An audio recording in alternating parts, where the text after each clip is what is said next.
Urea కొరత. వాస్తవానికి దీంట్లో చాలా విషయాలలో, ఎరువుల విషయంలో కావచ్చు, విత్తనాల విషయంలో ఇది దానంతరం అది వస్తున్న కొరత కాదు, నకిలీవి కావు. ఇవి కేవలం కొద్దిమంది మంత్రులు దళారుల దగ్గర కుమ్మక్కై వాళ్ళ దగ్గర డబ్బులు తీసుకొని రైతాంగాన్ని కషాయాలకు అప్పచెప్పినట్టు అప్పచెప్తున్నారు. అది వడ్ల కొనుగోలు కావచ్చు, విత్తనాల ఎరువుల అమ్మకాలు కావచ్చు, ప్రతి చోట కమిషన్లకు కక్కుర్తిపడి రైతాంగాన్ని నట్టేట ముంచుతున్నారు. ఇవాళ 265 దొరకాల్సిన యూరియా 400 రూపాయలు పెట్టిన దొరికే పరిస్థితి లేకుండా చేసినటువంటి కారణం ప్రభుత్వ పెద్దలే దీనికి బాధ్యులు. ఎందుకు రాదు యూరియా? చాలా మాట్లాడింది కదా, కేసీఆర్ నీకు తెలివి లేదు, నీకు ఢిల్లీలో పని చేయించుకోరాలే, మేము చూడిగా ఎట్లా తెస్తామో ఢిల్లీకి పోయి ఇప్పుడు అని మాట్లాడింది కదా.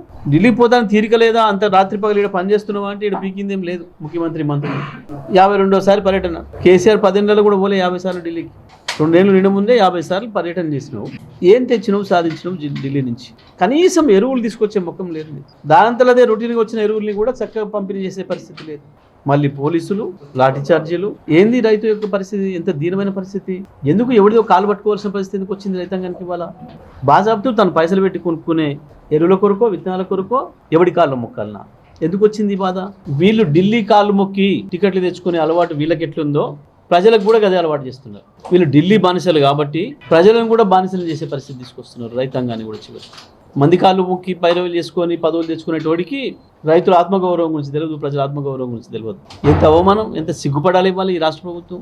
ఒక మహిళా రైతు ఎవరో అధికారిని కాలు పట్టుకొని ఒక బస్తా యూరియా ఇప్పించండి, డబ్బులకే మేము ఉచితంగా ఏమని అడగలేదు.